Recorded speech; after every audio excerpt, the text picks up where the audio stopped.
Another 5-minute mystery.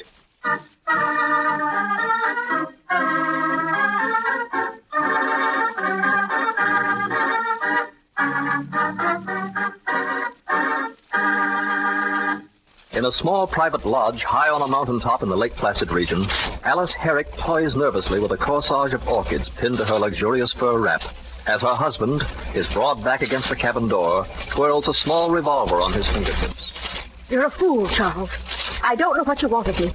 I'll do anything. Anything you say. There's nothing I want of you now, Alice, but to have you dead. It's money you want, isn't it, Charles? All right. You can have every cent I have. Oh, no, Alice. This is it. You haven't got the nerve. You haven't got the nerve to kill me. You'd never even... You've underestimated me for the last time, Alice. And this time, it was fatal. I can't believe it. Here, Mr. Herrick, you'd better sit down. Over here by the fire. Thank you. I guess I'd better. Where was she, Sheriff, when you found her? Please, I want to know everything. Well, she was sprawled in that chair over there by the desk. The gun had obviously fallen out of her hand onto the floor. How long do you think she'd been dead, Sheriff? The coroner said about 48 hours. 2 days. And all that time, Alice was lying here dead.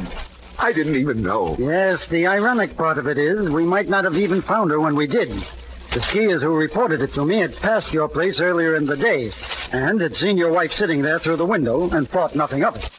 The gun was on the side away from the house. About dusk, they passed again, and when they saw she hadn't moved, they came up for a closer look. They saw the gun then? No, it wasn't until they noticed the wilted orchid on her dress and a few fallen petals beside her on the floor that they knew it was a woman and that she'd been dead for some time.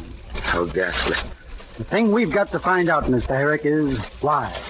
Why should your wife decide to take her life? I don't know. She often liked to come up here alone, and this time I thought it was no different. You were never worried about your wife being up here alone? Alice was a very independent woman, Sheriff. She wouldn't allow worrying over.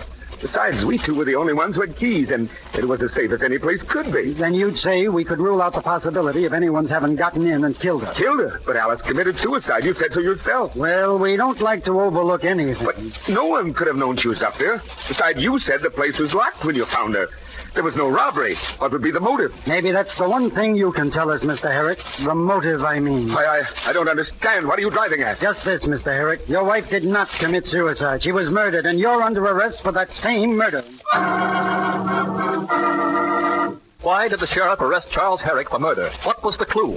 In a moment, we'll hear.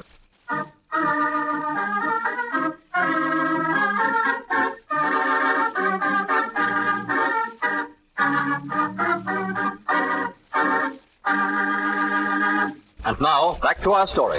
That was a nice, neat little job of stage setting you did, Mr. Herrick, to make your wife look like a suicide. Gun carelessly dropped under her lifeless hand, wilted petals fallen from her orchid corsage. But no one else could have gotten in because the door was locked, and the only other key with you. A perfect suicide, except for one thing. You shouldn't have been so exacting as to have strewn fallen petals from your wife's flowers, Mr. Herrick. Or didn't you know orchids do not shed their petals?